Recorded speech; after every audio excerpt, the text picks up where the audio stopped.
안녕하십니까. 한국교회법학회 학회장 서은재 교수입니다. Q&A로 푸는 종교의 소득과세. 오늘은 그 9번째 강의로 연말정산하고 지금 명세서에 대해서 말씀드리겠습니다. 이런 질문을 많이 하시죠. 교회에서 종교인 소득세를 원천징수해서 신고 납부하였는데 연말정산은 왜 하나요? 그렇습니다. 원천징수란 말은 간이세표에서 미리 소득을 추정해가지고 하는 세금이므로 연말에 실제 소득을 정산해서 많이 낸 경우에는 환급받고 또 적게 낸 경우에는 납부하는 제도가 연말정산입니다. 해마다 그 연초가 되면 월급쟁이들 바쁘죠. 13월에 월급 그래서 연말정산해가지고 상당히 이제 두둑하게 받는 이런 경우도 많이 보는데, 이제까지 종교인들은 사실 종교인 소득세를 신고를 안 했기 때문에 그게 남의 일처럼 이렇게 봐졌는데, 이제 목회자들든지 이걸 하셔야 됩니다. 그래서 연말정산이라고 하는 것은 아까 얘기한 대로 이렇게 추정해서 낸 세금이 더 많이 냈느냐 적게 냈느냐는 개인적인 그 사정에 따라 다릅니다. 그래서 예를 들어서 금년에는 병원에 많이 갔다 그러면 치료비 이런 부분 더 공제를 받아야 되고, 또 자녀 교육비가 많이 들어갔다 그러면 교육 공제 받아야 되고, 그래서 이런 것들을 일일이 이제 세무당국에 자료를 제출해 가지고 이렇게 세금을 환급받거나 하는 방법입니다. 이걸 하려면 두 가지를 해야 됩니다. 첫째는 연말까지 내가 연말정산 할 거냐 안 할 거냐 하는 것을 신고를 해야 됩니다. 그래서 거기에 이제 우리 책에 그 서식이 있습니다만 연말정산 신청서 또는 포기 신청서를 관할 세무서에 12월 말까지 제출하고요. 그 다음에 이제 1월 달에 들어가 가지고는 내가 이제 어떤 명목으로 세액공제를 받아야 되느냐. 그래서 세액공제 여러 가지가 있습니다. 자녀세액공제도 있고 연금세액공제도 있고. 근데 이제 우리 그 종교인들은 앞으로 제일 관심 가져야 될 그 공제가 교회 내는 헌금 11조 이런 헌금에 대해서 기부금 세액공제를 받아야 됩니다. 이제까지 목회자들이 세금을 안 냈기 때문에 장로님들이나 또는 집사님들이 연말에 우리 연말정산하니까 그 기부금 그 공제 내역서 좀 떼주십시오. 이런 그 신청하는 거 많이 보셨죠? 이제 목사님도 이제 그렇게 하셔야 됩니다. 그래서 그 관련되는 증빙서류를 이제 제출하면 그걸 합산해 가지고 계산하게 되는데, 이것도 옛날보다 많이 그 연말정산 간소화 시스템이 돼 가지고 그 국세청에서 제공하는 간소화 시스템을 이렇게 잘 클릭하면 그동안에 냈던 영수증 이런 것들이 다 그 컴퓨터로 조회하도록 되어 있기 때문에 이제 많이 그 쉬워졌다 이렇게 생각하시면 되겠습니다. 연말정산 절차는 어떤 절차를 거쳐야 합니까? 이렇게 쭉 그 표가 있는데요. 말씀드린 대로 12월 달에 그 신청서를 내고, 그 다음에 이제 1월 달에 각종 세액 공제가 되는 기초 서류들을 내 가지고 이렇게 받게 됩니다. 자, 그러면 종교인 소득세 원천징수는 이게 간이세액표에서 그냥 추정해서 낸다 그랬죠. 근데 이제 연말정산에 되면 진짜 내가 낼 세금이 얼마냐 이런 걸 이제 따져가지고 이렇게 정산을 하는 것인데, 그러기 위해서는 우리 그 종교인 소득세액은 어떻게 결정되는지 그 메커니즘을 좀 아셔야 됩니다. 우선 거기 첫 번째로 하는 것이 여기 보시면 이 과세 대상 소득에서 이 과세 표준을 산출하는 겁니다. 과세 대상 소득, 예를 들어서 목사님들이 1년에 6천만 원을 사료를 받는다. 그럼 6천만 원이 이제 과세 대상 소득이 되겠죠. 여기 이제 필요경비를 공제를 합니다. 필요경비 공제하는 방법에 대해서는 그 다음에 나오는데요. 그때 다시 설명드리고, 그래서 이제 필요경비를 공제를 하고, 그 다음에 이제 그 소득공제, 뭐 자녀 부양가족 소득공제를 하죠. 이렇게 하면 이제 과세 표준이 나오게 됩니다. 이 과세 표준에다가 이제 징수세율 요를 곱하게 되면 그러니까 아까 6천만 원 과세 대상 소득인데 이 필요경비하고 소득공제 다 빼고 나니까 가령 4,800만 원이 남았다. 그럼 4,800만 원에다가 4,800만 원에 해당되는 징수세율이 있습니다. 우리 그 소득세법을 보면 이렇게 세금이 금액이 과세 표준이 올라갈수록 세율이 더 높게 되는 누진세율을 하고 있죠. 그래서 이제 징수세율에서 곱하게 되면 산출세율이 나옵니다. 근데 이게 다 내느냐? 그렇지 않습니다. 산출세액에서 여러 가지 이제 세액공제를 또 하게 되고요. 해서 이제 결정세액이 나오게 되면 이거 이제 실제로 내야 되는 소득인데 세액인데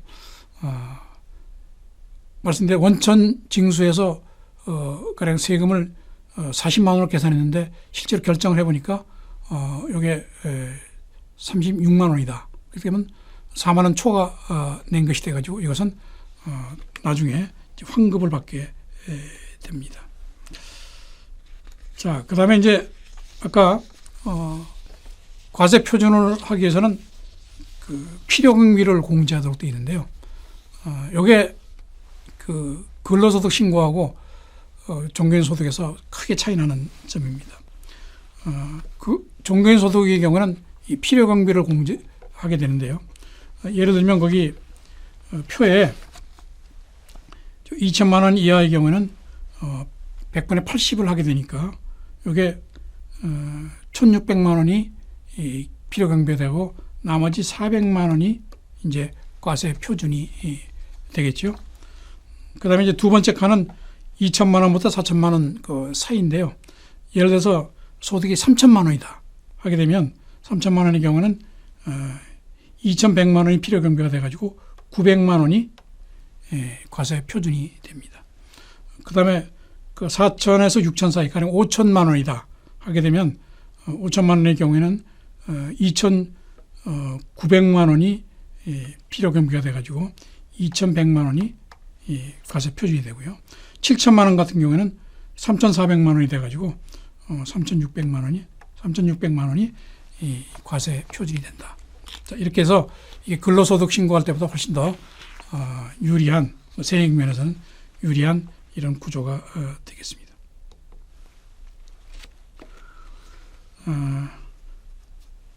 뭐 세액 공제되는 부분이 많이 있습니다. 이렇게 이제 필요경비에서 그 과세 표준을 산출하고 과세 표준에서 아까 말씀드린 대로 그 세율을 곱해 가지고 이제 그 세금이 거기 다시 이제 세액 공제를 하게 되죠.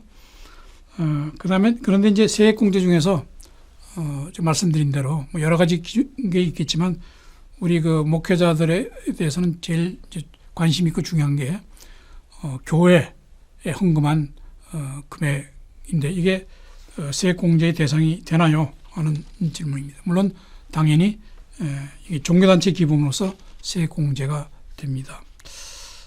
그런데 그럼 어느 정도로 세액 공제가 되느냐 하는 것은 이제 복잡한 계산이 있겠습니다만 거기 제가 이제 예를 들어 놓은 게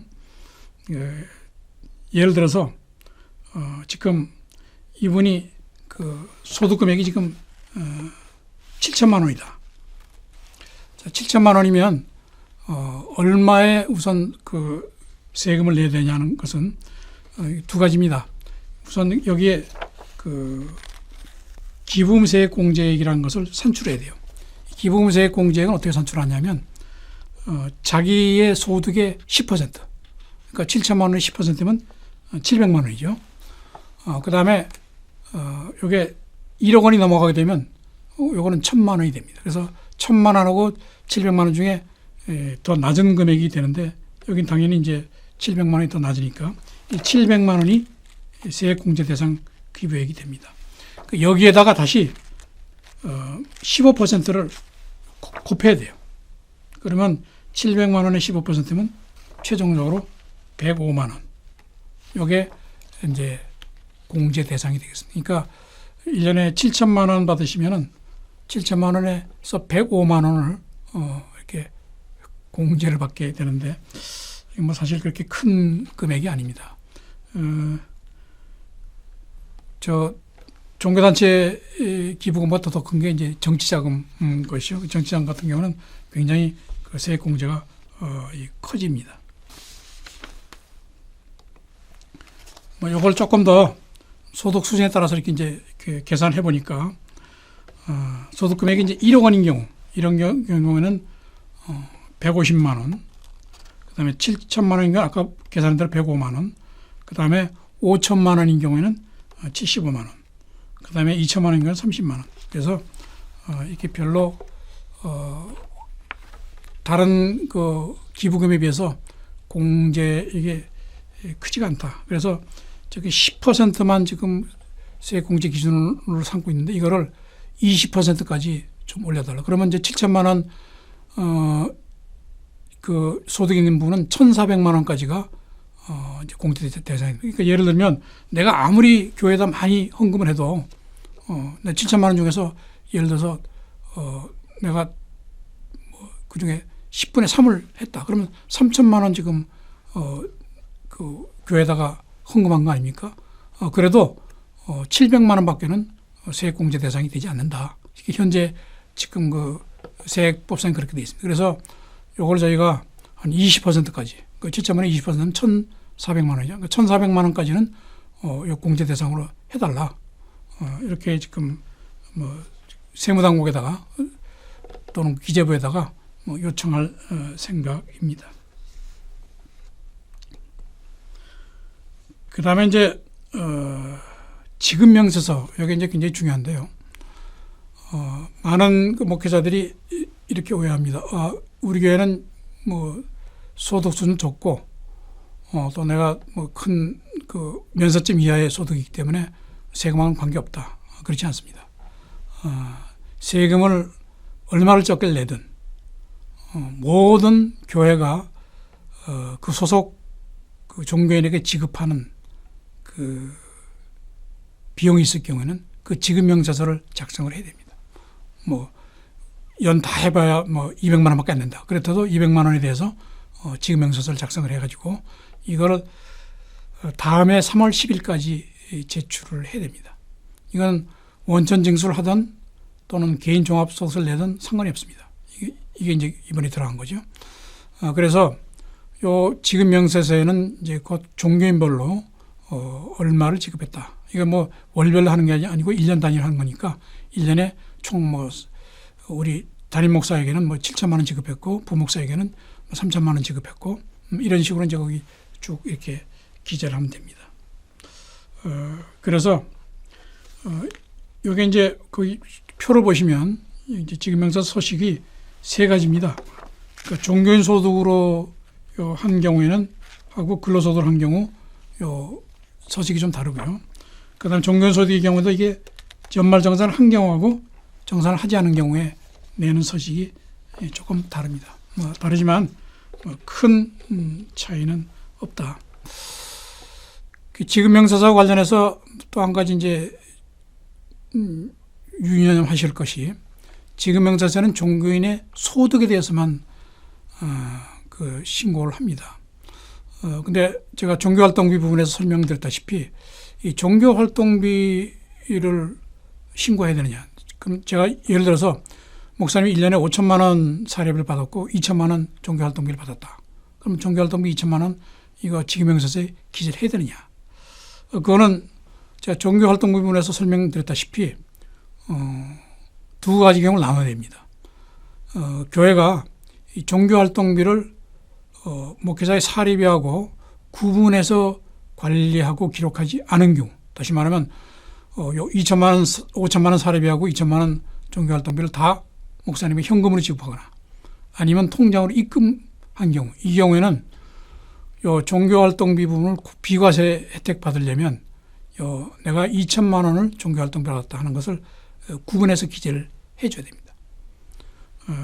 근데 그렇게 하지 않고 종교활동비를 교회가 공적으로 기록하고 관리하고 또 그 사용도 공적으로 하는 한 이거는 종교인 소득과 관련했기 때문에 그 종교인 소득의 지급명세서에 이걸 기재할 필요가 없습니다. 그러니까 그런 경우는 5천만 원만 기재하고 2천만 원은 교회 명의 통장으로 관리를 하고 또 사용도 교회 카드로 이렇게 하게 되면 그거는 목회자의 소득과는 상관없기 때문에 지급명세서에 그것을 기재하지 않아도 된다.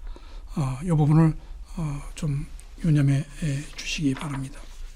종교인 소득 과세 신고 납부 절차는 크게 이렇게 두 가지로 되어 있고 또 두 가지 경우에 각각 그 제출하는 서류나 그 다음에 시기나 이런 건 다르지만 내시는 세금 이건 다 똑같다.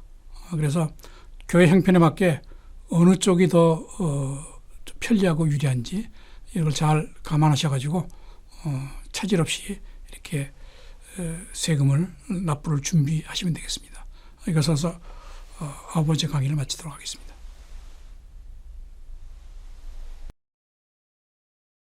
사로만 TV 구독과 좋아요를 눌러주세요. 구독과 좋아요는 돈이 들지 않습니다. 감사합니다.